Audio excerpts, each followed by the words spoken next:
Hello and welcome to Useful Idiots. This is a special live stream that we are doing around the breaking verdict on the Julian Assange case, on the extradition case. And it's kind of perfect timing because this week we were going to have our esteemed guest who's on with us right now, Dr. Nils Melzer, who is the UN Special Rapporteur on Torture. And we decided that instead of taping it earlier this week or yesterday, we were going to do it live because of the timing. And so we're really honored to have you with us, sir. Thank you for joining. Thank you very much for having me. Could you just set up today's breaking news, what happened, and then we can get into the significance, but just the technical legalities of it? Yes, and I mean, really a few terms just.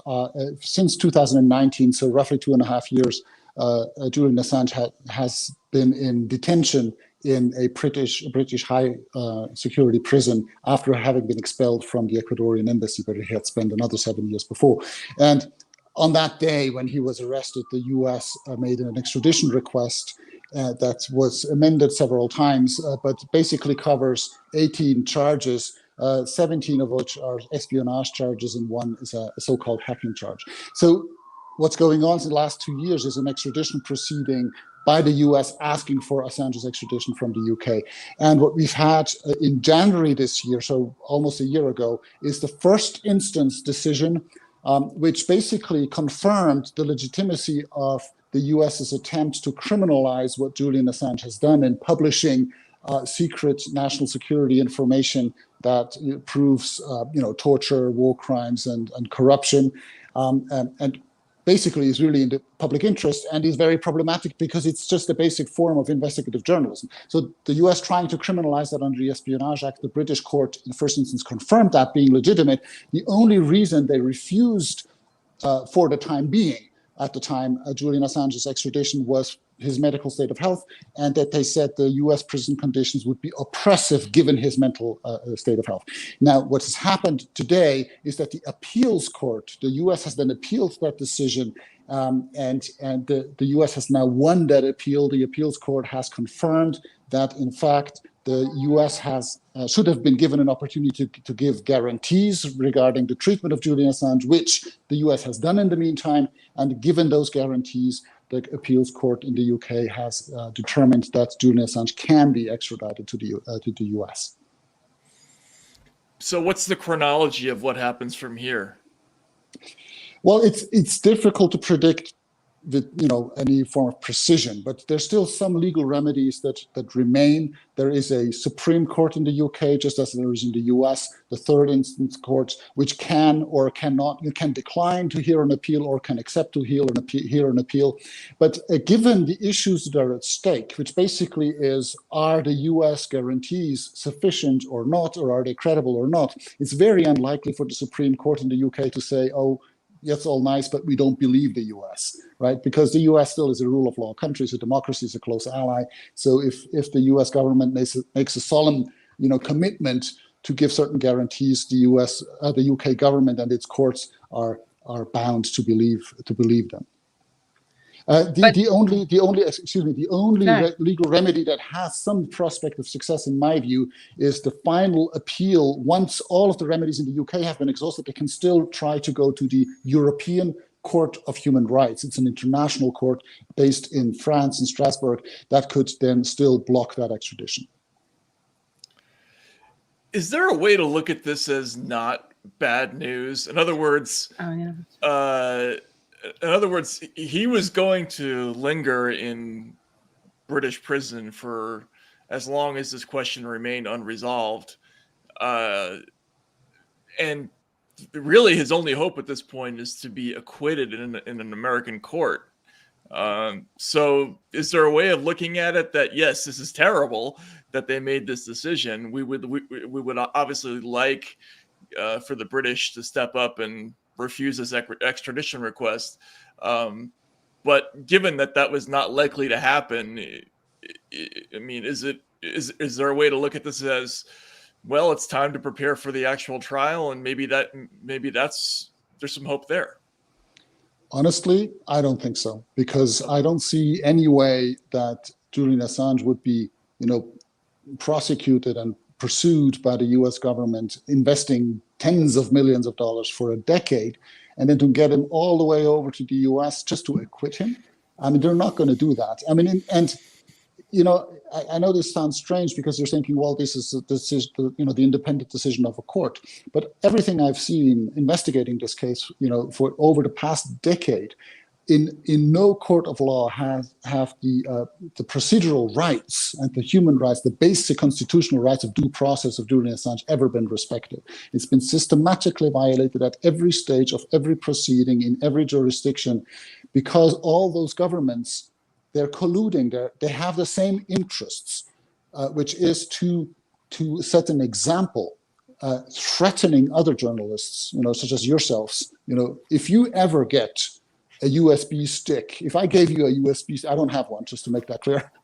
If I had a USB stick with collateral murder video number 2, and the next 250,000 diplomatic cables proving war crimes and torture and corruption, would you publish that? I seriously doubt it. If you will look at his example, whether he's extradited or not, already now, you would say, well, you know, you'd ask yourself some serious questions. And that's precisely what they want. Instill that sense of insecurity that you can't rely on press freedom when you have secret information that proves serious government misconduct and is in the public interest to publish, that you don't feel free and protected by your constitution and by human rights to actually publish that. Isn't it actually worse than that? I'm sorry to get Katie. Like, no, keep going. It's not even a question of whether or not to publish. Like, you can't even have that conversation according to the charges that have been filed against him. Isn't that right? I mean, in other words, it's no, exactly. Acquiring the information at all, whether or not you publish. Yeah, because the broader public is not even aware what the charges are. When you look at the charges, there is no thing of, you know, having harmed anybody or anybody being seriously endangered, because the U.S. government has not been able to prove a single case of anyone having been endangered. It only says, you know, he's charged of having obtained and published secret national security information, but he's not American. He's never worked in the U.S. He didn't work for the U.S. He had no obligation of non-disclosure. He was just an ordinary international journalist, and he received that information from whistleblowers. And that's a different story, because they had a non-disclosure agreement, and there are other issues there that we could discuss. But he is really not even a whistleblower. He's just a publisher.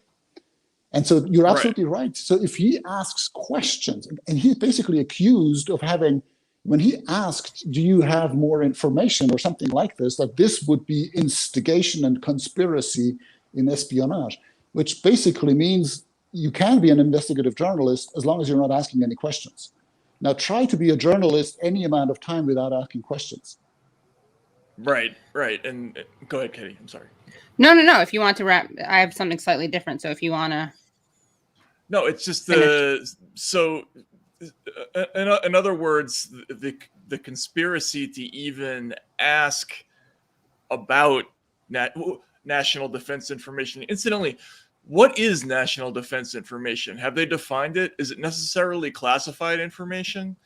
Is it whatever they call it? Whatever they call it, whatever they choose, whatever they don't want the public to know, they can classify. And we know that there is a notorious tendency of overclassification, right? And so clearly, when you leave it up to a government to decide on its own, you know, what should be classified or not, well, the first thing they'll classify is anything that could be compromising their own interests, right? And even personal, private interests, and, you know, like being prosecuted for a war crime, you know, or instigating in a war of aggression, or, you know, instructing people to commit torture. All of these types of things you wouldn't want the public to know if you're the perpetrator. And if the perpetrator is given the power to classify that, it's basically like giving an accused criminal in court the power to classify the evidence against him.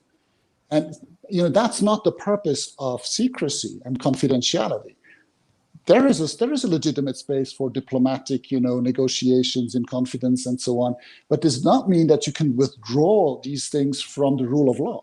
You know, that's what the rule of law means, that even, you know, the president of the US or anybody else in a powerful position is subject to the law. And so if they can just classify the evidence, it basically means that they gain impunity. And where that leads, is obvious. Right. Can you talk a bit about your own? I mean, so you are the author. Not only are you the special rapporteur on torture for the UN, and you have a very significant biography, also a Swiss professor, author, and advocate in international law. You served in various war contexts as legal advisor to the International Committee for the Red Cross and as a security policy advisor to the Swiss government. And you also are the author of this book, The Trial of Julian Assange. And, oh yeah, we should do it at the same time. Matt, do it again. Hold All on. right, there we go. I have it also. Yeah. Okay. So you describe in this book how you, and I think this is a really important thing to reach people who aren't already necessarily here, but you yourself was someone you were turned off by Julian Assange. You talk about overcoming your own prejudice. Can you talk about that process, how you went from someone who actually ignored the pleas of his legal team to someone who turned into a champion for his legal rights and human rights? Yeah, thanks for the question, because that's really one of the most troubling aspects of the story for me, as a human rights expert. So I have this mandate, which basically is, my job is to, or my mandate from the United Nations is to oversee the implementation, to respect for the provision of torture and ill treatment in all UN member states, and to also investigate individual cases. And so I receive, requests for interventions by torture victims and their relatives and lawyers every day, about 10 to 15 requests. And so one of those requests I received in December 2018. Assange at that point was still in the embassy in London. I was by his lawyers, and they basically complained that his living conditions in the Ecuadorian embassy had turned inhumane, and they wanted me to intervene on his behalf. And I just remember this visually. I was sitting on my computer and writing a report for the UN on corruption, political corruption, strikingly, and the provision of torture. And I see this little message flagging coming in my screen saying, new message coming in. And the title was, Julian Assange's lawyers are asking for your protection. And I immediately had this visceral reaction of like, no, not this one. I kind of swiped it off my screen and looked out of my eyes, out of my mind, because I had this image of, oh, this is this hacker, rapist, traitor, hiding somewhere in an embassy because he doesn't want to stand justice and so on. And he's just going to manipulate me. So I just kind of had this emotional reaction. Now, it's normal for me that I have to, select quickly. I can only pursue one case per day, and I receive, 10 to 15 requests. But in his case, it was particularly emotional. I had these negative emotions. And then his lawyers came back about 3 months later, shortly before he was expelled, saying that there were these rumors he would be expelled imminently and sent to the US, where inhumane treatment and would be awaiting him. And so they also sent me some pieces of evidence, some medical opinions by independent doctors. And when I read those pieces, I realized that, well, this guy already applied about 3 months ago. And I asked myself, why didn't I actually deal with this case before? And I started becoming conscious of my prejudice. And I asked myself, well, where do I have these images from? The certainty that this is a bad guy, this is a traitor, this is a rapist, and so on.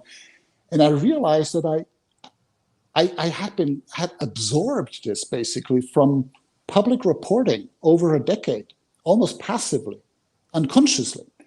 And that really scared me, because I thought, well, my mandate is to see through these types of smokescreen. And if I, as a professional with 25 years of experience in some of the worst war areas and so on, if I can't see through the smokescreen, well, so what the average person who never even dealt with human rights, what are they going to do? And so I felt like I owed it to my professional and personal integrity to at least look into this case. And so I decided to actually go and visit him in London.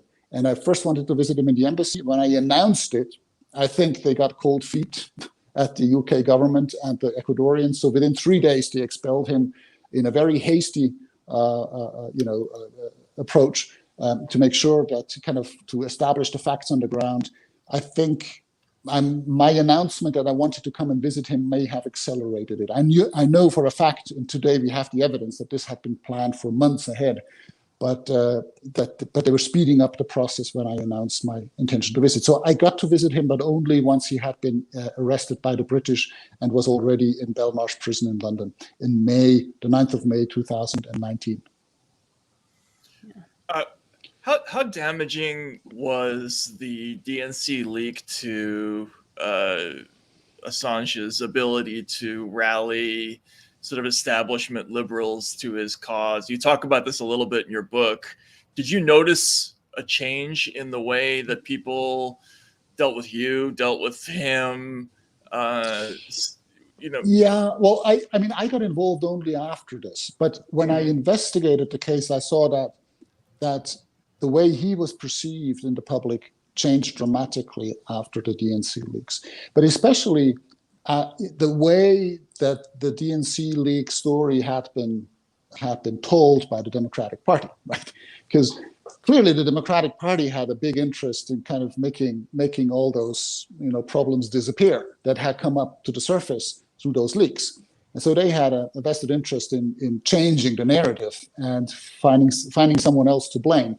And so very, very quickly, the story came up of, oh, this is like a Russian conspiracy with Assange at the center, and he wanted to help Trump into office. And so basically he was scapegoated for Trump's election victory. And that was obviously a convenient scapegoat for people not having to ask themselves, well, how exactly did the Democratic Party actually lose support to such an extent that someone like Trump could be elected? But so this whole narrative of Assange wanted to harm the U.S. by supporting Trump and collaborating with the Russians, none of which is proven, by the way. That has really harmed him and obviously has diminished and weakened his support base in the U.S. Similarly, as those rape allegations, the Swedish rape allegations have clearly destroyed much of his support base here in Europe. And here again, there's no evidence whatsoever. I mean, the Swedish authorities have pushed this narrative for 9 years aggressively in public, and always claimed that the only reason they're not trying him and imprisoning him for rape is because he's hiding in the embassy. As soon as he was arrested and was at the disposal of the Swedish, they still had 1.5 years before those charges or those accusations expired. They closed the proceedings, saying that they don't have enough evidence not to convict him, but not even to charge him. They didn't have sufficient. They pushed a rape narrative for 10 years, basically, and didn't have enough evidence to even press charges against him. And so what we see is all of those things that people think. So those boxes, he's a rapist. Actually, there's no evidence even to charge him. And there's actually contrary evidence as well, but we can talk about this if you want. And then the DNC stuff, well, he's not even charged for a crime in that relation, because that case was actually thrown out by a New York federal judge, a New York City judge, Southern District judge in summer 2019, saying that everything he's done was protected by press freedom. And a Clinton-appointed judge, by the way. Yeah, Wow. so that was quite impressive, right? So so the Democratic Party there really lost a very important case, and then this question of him being a traitor. Well, how can you be a traitor if you're not an American? How can you be a traitor to America if you're not American? You're not working for the Americans. You're not in America. Yeah, use that smear for Snowden and Manning. That's who you should smear as traitors if you need to. I feel like you're overestimating the intelligence of the American public, right. if you think we make these distinctions. True. Yeah. Yeah, but the thing is, I had this impression, myself, and I haven't even reflected it. The thing is, we're not aware of how much of our prejudice we're just absorbing unconsciously, because we just have a limited capacity of dealing with issues, and we have kids, and we have pets, and we have jobs, and we have houses, and sports clubs, and whatever, and then we have the news, and then we have all those stories, and And so we're all looking for simple solutions just to simplify our daily lives. And that's, I don't even want to judge people who do that, because we all do Right. that. But the important point is that we're aware of it and that we're prepared to question our prejudice. That's what's important, Yeah, I still get people saying to me, even now, well, he released confidential information that put people's lives in danger, didn't curate it, and he helped Trump get elected. And I remind them that that's not actually what he's being punished for. But what is your response to those points? Well, first of all, yes, he did release, confidential information, but so did, Ellsberg, so did all those whistleblowers that are protected under. So do all the New York Times. I mean, they all co-released this information with him. They actually, selected it with him and so on. So that's the job. That's what journalists do. They publish, information, and if it's secret information that's in the public interest that proves government misconduct, hey, that's actually the core role of the media. I think what people have forgotten today is that the role of the media is not to entertain you, it's to empower you. They're called the fourth estate.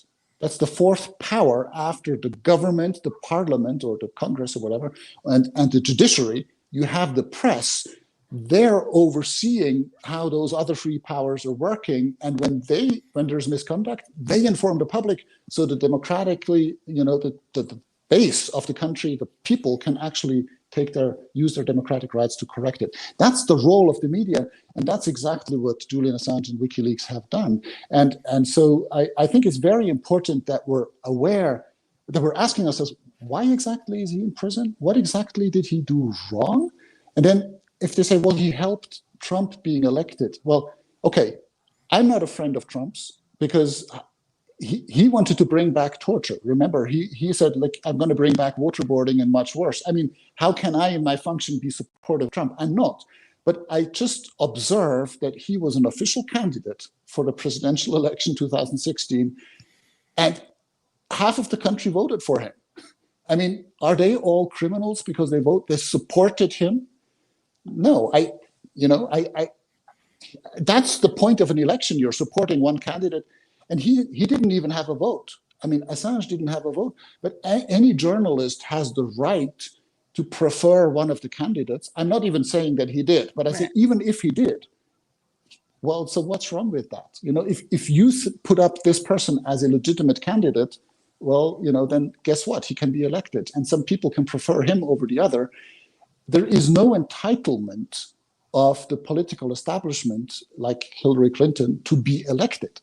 And again, I'm not defending the election of Trump. I'm just saying this is just what an election is. Someone will win, someone will lose. Some people prefer this one, some people prefer the other. And if a journalist finds dirty information, and that's true about one of the candidates, well, their function is to inform the public. And did they find dirty information that's true about the Democratic Party? Well, they did, and they published it, and it's true information. So why would that be a crime? And so I think we really have to carefully think about why we're punishing people. It's uncomfortable to have had a president like Donald Trump, but maybe the question is, how come the established parties have lost so much support in the general population? What have they done wrong if the country cannot come up with a better candidate than Donald Trump? Where's the problem? It's not Julian Assange who's the problem. He hasn't elected him. He has not even a vote. He's an Australian, And so I think it's very important that we keep our kind of straight mind. Also, when we're talking about, this person is being pursued for having published confidential information that hasn't harmed anybody.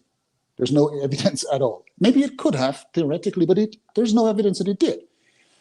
But the information he published is it's uncontroversial evidence, hard evidence, that serious crime have been committed by the government. Torture, war crimes, horrible stuff by the thousands. And who has been prosecuted for that? Nobody. So we have evidence for serious crimes, but nobody is being prosecuted. So the criminals walk free. But the person, the witness in court, basically, who brings the evidence, who tells everybody, hey, these are the criminals, here's the evidence, he's being prosecuted for bringing the evidence. I mean, doesn't that turn our basic notion of justice upside down? You know, and I'm not saying Americans are war criminals. I'm just saying the American armed forces, just like any other armed force, when they engage in war, some people will commit war crimes. That's just the way it is, right? I mean, that's just because human beings are like this, and that's why we need courts that deal with it.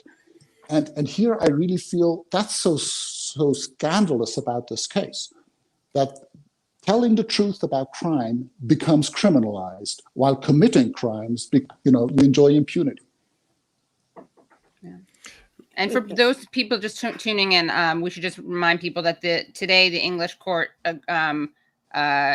decided that Assange will be extradited to the United States. Yes, they have, exactly. So the High Court in the UK today has decided that he has overturned the first instance decision that he cannot, and has confirmed that he can now be extradited to the US. Speaking of the UK, I was wondering if you could comment on their role in this whole proceeding. How well or not did they uphold the international standards in their treatment of him? In their, I know you mentioned in the book the delays with visitation and other issues. Can you speak a little bit to what happened to Assange while he was in, behind bars in England? Yeah, that's one of the most shocking observations I made, because I'm also a professor at the British University, and so I'm very proud of the British, tradition of the rule of law and democracy and so on,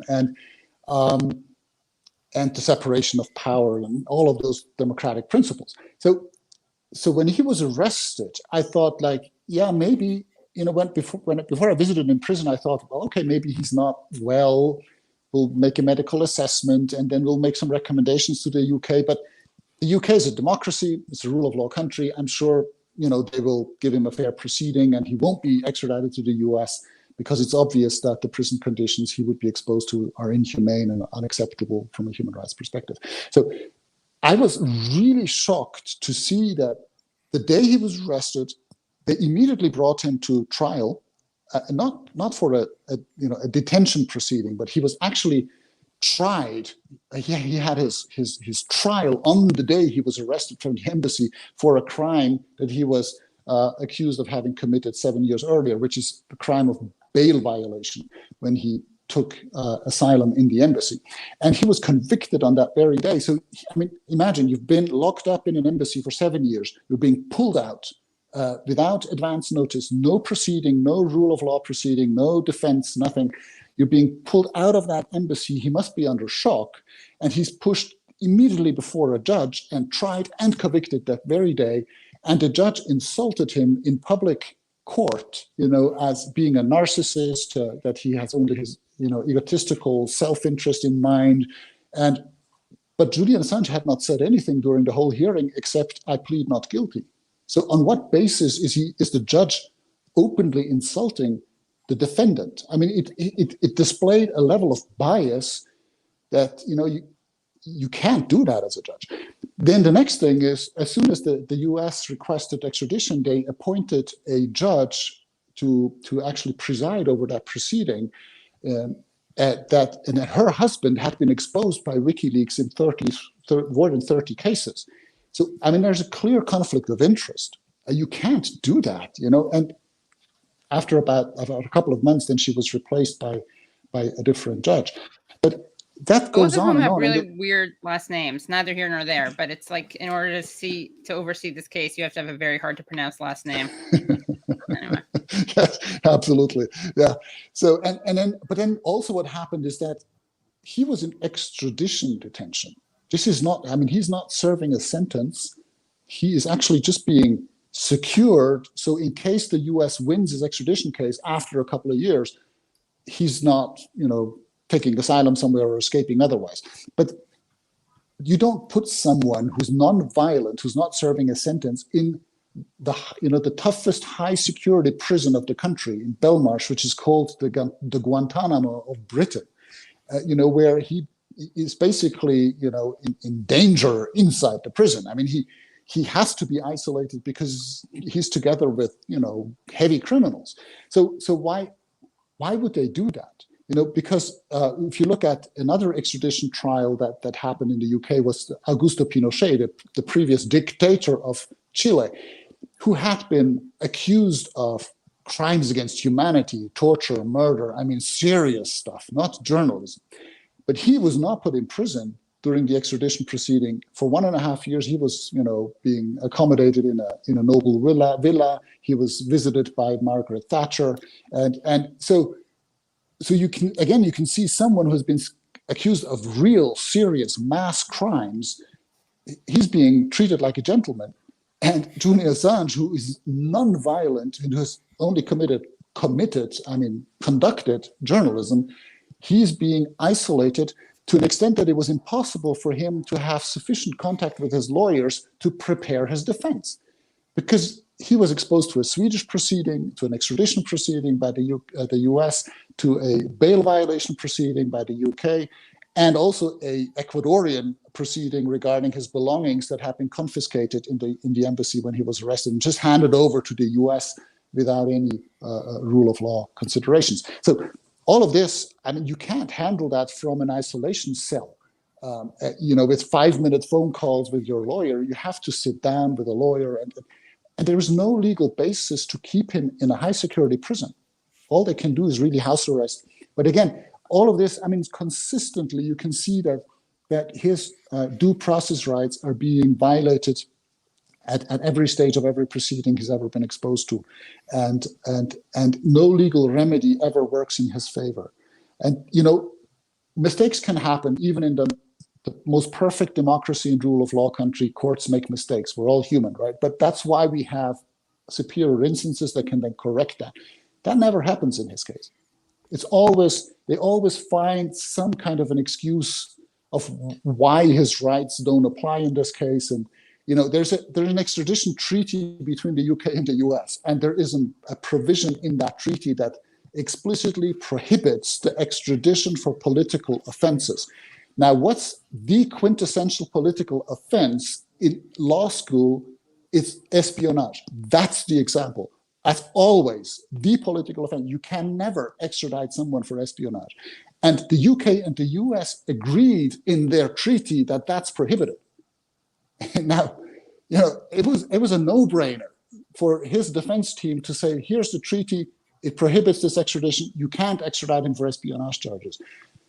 So now the judge comes and says, oh, yeah, but this treaty is not part of British law. It's actually international law because it's a treaty between the US and the UK.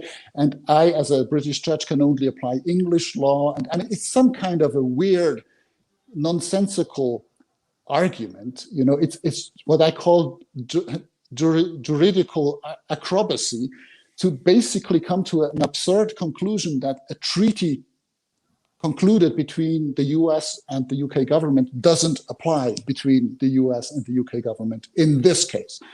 It's grotesque.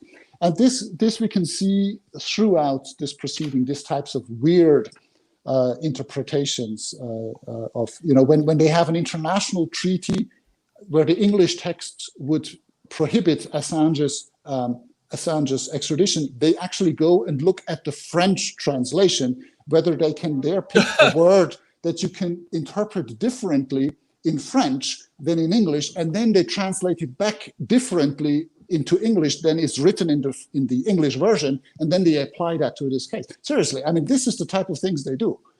And you have to admire the creativity of that. Yeah, exactly, right. Yeah. But it's grotesque. It's grotesque, and they do this with a straight face, you see, and that's.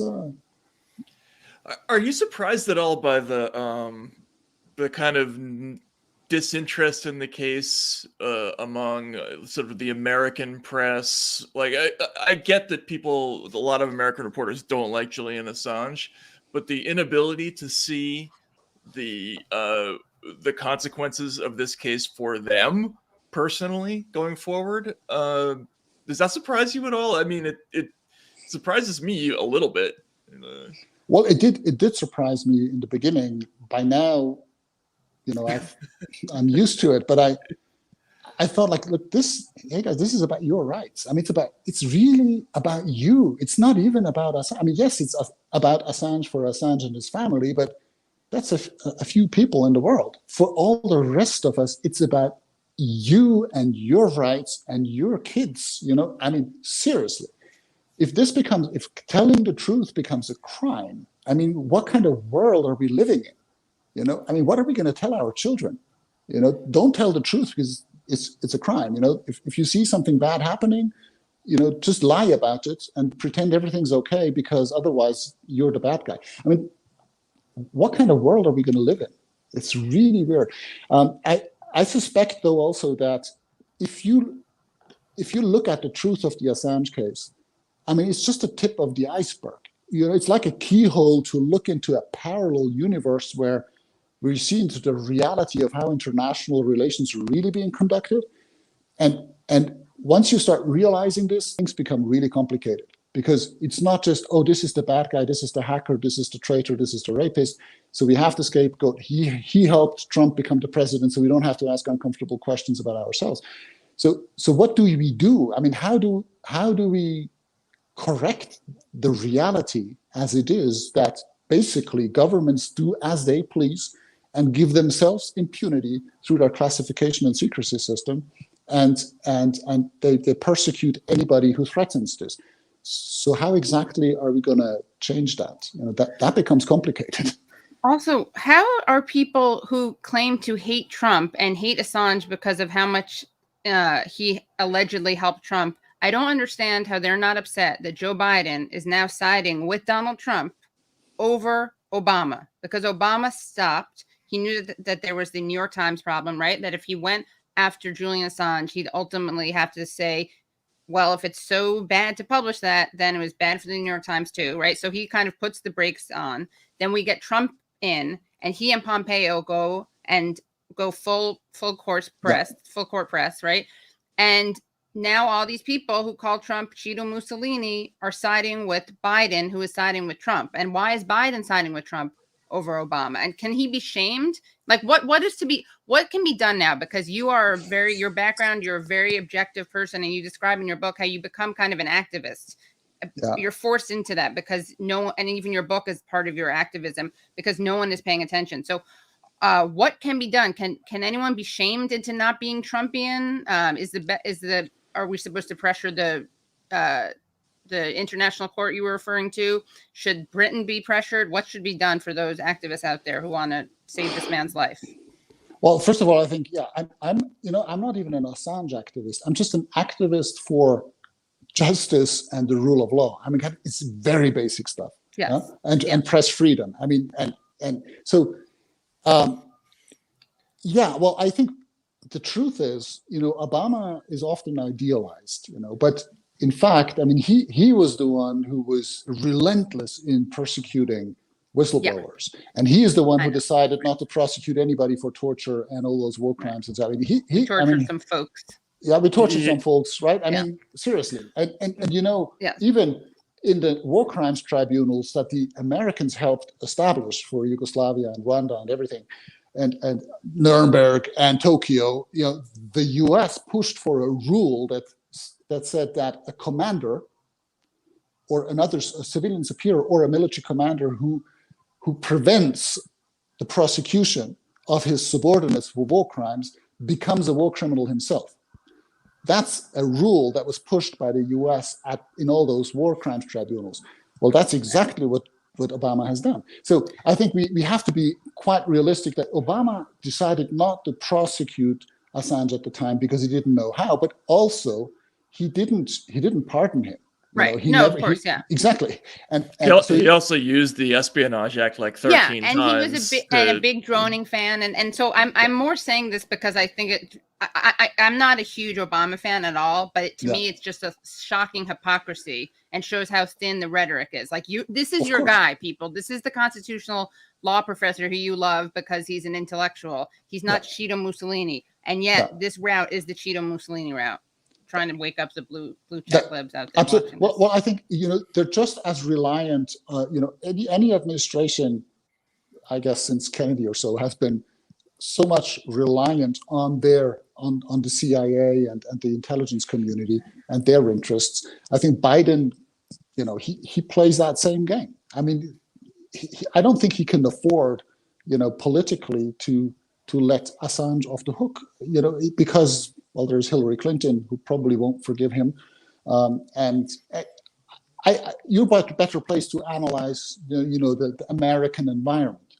But I think the only fair solution for Assange and for all of us, frankly, is for the Biden administration to drop this case and to admit that publishing secret information that proves serious crime is in the public interest of the American people and the world public, because we don't want people who have committed serious crimes walking around freely.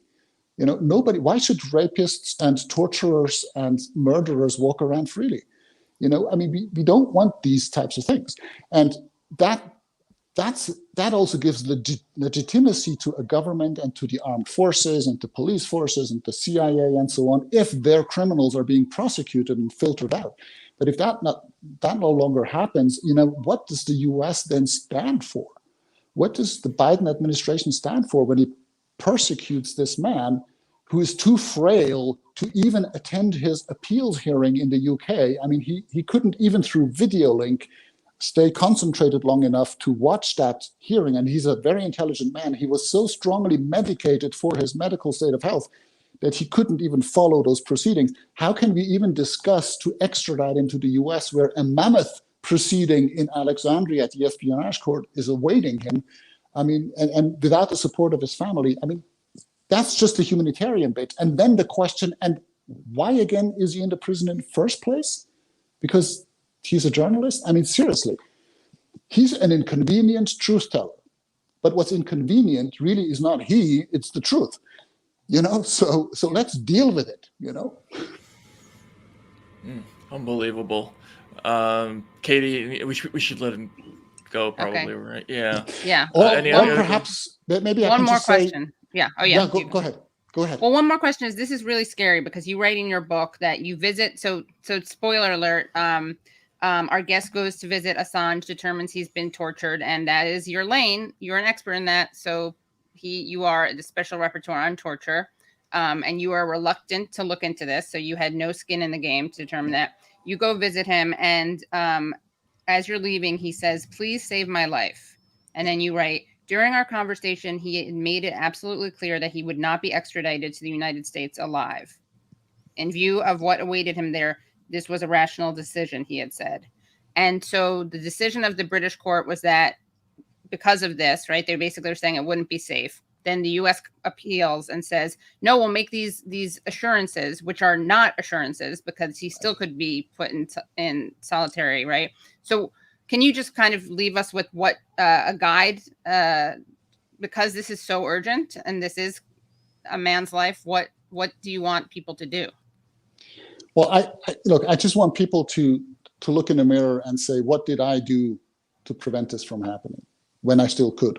Could I write to my, representative in Congress? Could I, talk to the journalists, that I know to cover this story, to bring out the truth, to actually tell the public what this is about?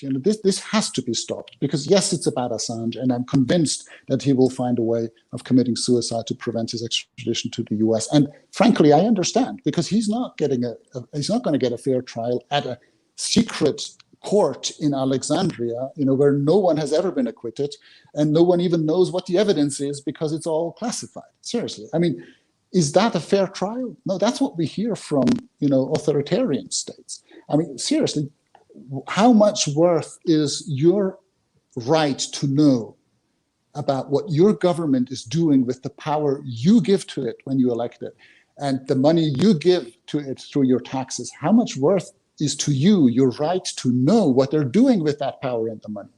If you think it should become a crime for you to ask questions about what they're doing in secret, well, this is the world that's awaiting us. So this is really, really urgent, because once it has become a crime to tell the truth, as I always say, we live in a tyranny. It's going to be too late. And this is why I've written this Horrible. book, because I've just like a whistleblower, I've used all the official channels of my mandate, diplomatic channels, intervened with the foreign ministers of the involved countries, and informed the General Assembly of the UN in New York and the Human Rights Council in Geneva. It didn't work. I decided I have to write a book because I don't want my children to live in a world where it has become a crime to tell the truth. And that's just the last resort I had to inform the public. And I really encourage people to read this and to draw their own consequences. Okay. All right. Yeah, well, yeah, so absolutely everybody should read should read the trial of Julian Assange. And if there's I can't even think of what to do, write your congressman, but this is a really dark day. Matt, what you're doing now is exactly what you should be doing, because that's you're now interviewing me and you're spreading the truth about this case. That's exactly what you should be doing.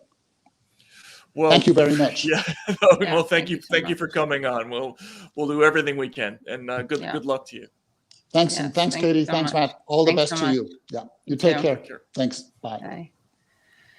Oh my God, it is such a it's such a shit show. It's so terrible. I feel so bad for his family. Well, I mean, look, I'm sort of beyond the worrying about Julian Assange stage, like, and I'm farther down the road of free press. Well, no, it's just the fact that people don't have, they have zero reaction to this clearly third world maneuver happening, like completely out in the open, and without really any kind of formal opposition by any political figures in the United States. It's shocking, I mean, you can go and watch the hit dramatization of the trial of the Chicago 7, and everyone gapes at the scene where Bobby Seale has his mouth taped, and they're shackled in court and everything like that. Oh my God, can you believe they did that back then? Like, this is 1,000 times worse than that. As Nils mentioned, there's no real underlying crime that makes any sense at all. Although, unfortunately, according to the way this law is written, he's guilty, because everyone's guilty according to this law. So it's essentially, this is going to be a demonstration of the American government's ability to put anybody they want in jail forever for saying the wrong thing. And like, if you're not freaked out by that, I don't know what to tell you. Like, you don't have to care about Julian Assange, right, to recognize how completely fucked up that is, and that we've crossed a Rubicon with this moment. Yes. In fact, and it's funny because Nils himself talks about crossing the Rubicon, and I think the Rubicon is figuring out, what is it? It's actually stating publicly that, what is it? He wrote in his letter, in 20 years of work with victims of war, violence, and political persecution, I've never seen a group of democratic states ganging up to deliberately isolate, demonize, and abuse a single individual for such a long time, and with so little regard for human dignity and the rule of law. He describes that statement as crossing a Rubicon, and he says that until that moment, I had never been a man of the limelight. Exposing myself in this way made me feel very uncomfortable and triggered a full-blown personal crisis. In doing so, I both outwardly and inwardly broke with my residual trust in the system, with my trust in Western democracies as states governed by the rule of law, which I could have told him earlier to break with that trust. Should have come to me. I mean, look, the last 20 years have been kind of a continual process of being disillusioned and shocked by, if you grew up in the United States watching Schoolhouse Rock, and I have a lot of faith in like certain things, and in the ability of the United States to function at a level that's kind of you know, it has functioned in a pretty civilized way, you know, relative to, you know, some other places in the world for a long time. But the last 20 years have been a nightmare, even compared to its own past record. And we've continually gone past these moments where people just sort of shrug and they don't pay attention. Like, you know, I think back at, remember the Jose Padilla case? Yeah. Yeah, that was the first guy. It was the first American who was sort of just arrested without charge and whisked away to I think it was like a Navy base somewhere. And, you know, they just decided that, well, we're going to start doing things differently. You don't have to have a formal charge anymore. We're just going to just start taking people off the streets and stuffing them on Navy bases. And then there was, after that, there was the moment when Obama greenlit the droning of what's his name, the son of the you know, the American-born Al-Qaeda operative. I'm blanking on his name right now. Yeah, but anyway, him and his son, his 16-year-old son. Yeah. And the thing about that was, like, the unique part was this was a United States citizen. Al-Awlaki? Yeah, Al-Awlaki, right. God, I can't believe I didn't remember this. Shout out to all the people who put in the comments. Yeah. Yeah, so you know, we sort of steamroll past this idea of, oh, well, the American government can just execute an American citizen without trial. That doesn't, you know, the people shrugged because, oh, he's an Al-Qaeda person, so whatever, right? But this is like even levels beyond that nuts. This guy Assange isn't even a United States citizen, and what he did, you know, like the ostensible crime, is something that basically every journalist in the country does at least a dozen times in his or her career, you know, and so. I'm kind of without words at this point. Yeah, it's, you know, you want to be without words. Can we play a clip from Morning Joe, your friend of show Morning Joe? Trigger warning, no, please. Oh no, we got to do it. Yeah, all right, let's play it. There is a lot. So this is Morning Joe. This is Joe Scarborough, a former Republican congressman, and loser Missouri Senator Claire McCaskill. There is a lot of smoke surrounding Julian Assange. Of course, there were the charges in Sweden that were subsequently dropped. There is the hacking and his vendetta against Hillary Clinton. There's information that was released that showed military malfeasance by the United States. But, you know, it's so interesting that it used to be the far left who opposed George W. Bush's wars in Afghanistan and Iraq who made this guy a hero under the guise of the First Amendment. And then when he started leaking information against Hillary Clinton, it became the Trump right that suddenly held Julian Assange. So, but let's just forget the politics of this. As a prosecutor, you're given this case, and you've got a guy who's stolen thousands of documents, pages of highly classified national security documents, released them to the world, and in so doing, put the lives of U.S. troops, of people who were working with the United States, allies, collaborators in war zones, in the gravest of danger. Under any scenario, you take politics out of it, and this is an open and shut case. This is not the Pentagon Papers. This wasn't Times editors rifling through documents, figuring out what could be released and what couldn't be released and explaining it. This was a guy that got stolen documents and gave it to the world. This is a pretty simple case. It's very straightforward. And the beauty of a trial, Joe, is that you narrow all of the extraneous stuff to the charges that are there against the defendant. And the charges in this case are that he was trying to hack into our military information that protects not just our country, but all the men and women in uniform around the world. This is really serious stuff. Is libel Forget not a about thing the politics. The fact that both the right and the left don't like You know that. Julian Assange or love Julian Assange, depending on the circumstances. Hold on, don't worry, Talked guys. about, that should tell you all you need to know. This is really a guy who just violated the law. And, you know, I kind of laugh. If their fight against extradition is that they're worried about his safety in prison, they really don't have perspective on this.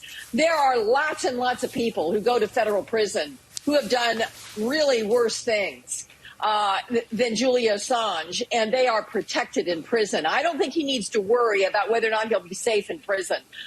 This is really just a smokescreen to try to keep him from ever being accountable for the rule of law. You know, we started talking about Trump being accountable. This is a really important piece for the American rule of law to get him back to the United States and face these charges. Now he's Trump. Okay. He could be in an American courtroom soon. Still ahead. It's important for rule of law, Matt, that we extradite him. This is about caring about American institutions and rule of law. I mean, what didn't he get wrong in that little soliloquy? First of all, he didn't do any hacking. He specifically wasn't the person who stole information. Right. And publishing stolen information is legal. There is a Supreme Court case, Bartnicki v. Vopper, which I'm assuming they both know about, which talks about the legality of publishing stolen information, which makes it exactly like, incidentally, the Pentagon Papers case. I mean, the other Supreme Court case came after Pentagon Papers, but it relates to the same issue. I mean, and then this whole idea of you know that they put people in jeopardy. We're talking about 2012 now, when they were working with every major news organization in the world, specifically not doing that, by the way. Like, that was the whole point of that version of WikiLeaks, right? They got every element of that story wrong, and they just don't care, including the why he's in harm element, and that shows you just how disgusting of a person Claire McCaskill is. To be fair, so is Joe Scarborough, but I think maybe that's more apparent to some people. But like, you don't even follow what the hell is happening. It's about him committing suicide, and she's acting like this is about him getting shivved, which sure is also a fair thing to worry about. But the whole thing is that it's torture. So that he's been undergoing torture. He will not get a fair trial. And she's acting like this is such a great day for American justice, when a British judge ruled that he was a threat to himself, when a rapporteur on torture ruled that he was being tortured. And McCaskill doesn't even know, like, she doesn't even have her talking points correct. Like, your talking point's supposed to be about suicide, not about getting murdered. And her whole, I have to laugh. Yeah. Like, that's the other one. I have to laugh laugh about suicide. I have to laugh about the complete violation of human rights. I have to laugh about the fact that, by the way, you know what was so disturbing to me about this book is that the embassy started depriving.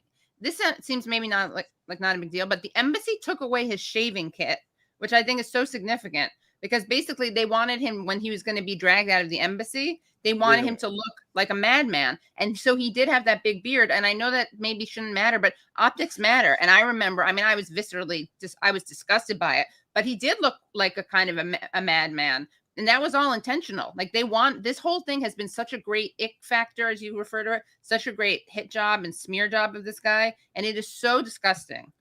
And those two people are disgusting. They should both be packed in a rocket and shot into the sun.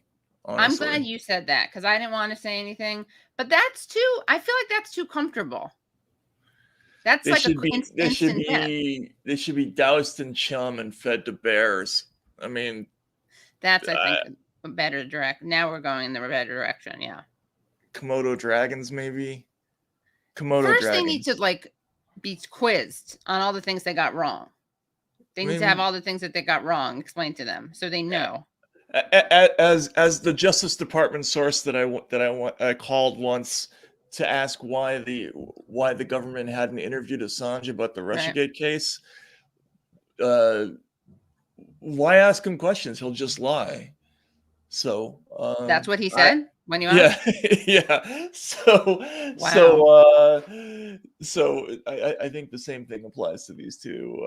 No, I'm sorry. I don't want to be like that. Look, as a parent, I don't want to hate. Like, hating is I bad, don't have but I only have Bodhi, so I'll do all the hating that you feel is inappropriate. man, God, those people also, are just Daniel Ellsberg believes that Julian Assange should be free. So you guys pretend to like the Pentagon Papers and Ellsberg, although we all know you'd be saying the same shit. If you were back in time, you'd be saying the same exact stuff about Ellsberg and Pentagon Papers. You'd probably support Nixon breaking into his therapist's office. You'd probably love that.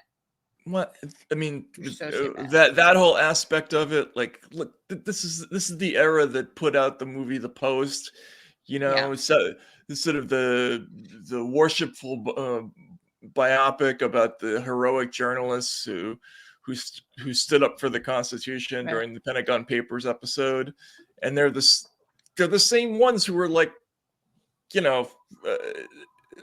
basically have an unbroken lineup of NSA and Langley apologists on their op-ed page, and and they're owned by Jeff Bezos, who's one of the biggest intelligence contractors in the country. They're just absolutely disgusting, these people, and the total lack of backbone among.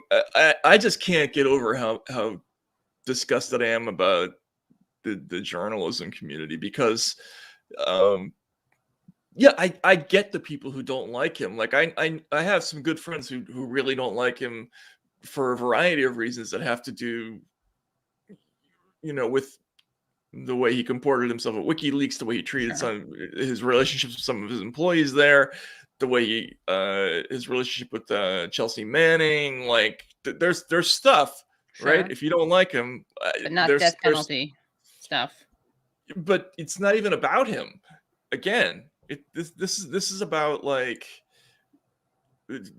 this is about the precedent of what they can do to anybody who publishes or even has a conversation, and it's just nobody cares, because there's this reflexive thing now. Oh, well, that's not going to be me that it's going to happen to, and you just wait. You're right. Like, you'll start to see. It's just like the surveillance thing. Like, when that started, I don't have to worry, right? I don't have to worry about that. Or why you only have to worry if you've done something wrong. Right. Now, do you know anybody who doesn't think that their conversations are being cataloged by the NSA, or that if they have the wrong person in their contacts list, that they're not being occasionally listened to? I mean, I think most people have the expectation that they're being surveilled on some level now, and whether it's just electronically or algorithmically or whatever, right? And they didn't believe that before. They didn't care before. I mean, if you remember, there was a huge fight at one point because people didn't like even the idea of the government looking up their library records. Remember that? Mm-hmm. That was the beginning of the Patriot Act debate. Right. I remember Bernie going to the Hill about that. We can't let that happen, right? I mean, just imagine the stuff they do that's so many leagues worse than that now. And people just don't even think to protest about it because they've been beaten down so much. And this is just another one of those moments where it's just like, we're going to look back at this 10 years from now and be like, oh, yeah, man, maybe we should have said something back then. Like, gosh.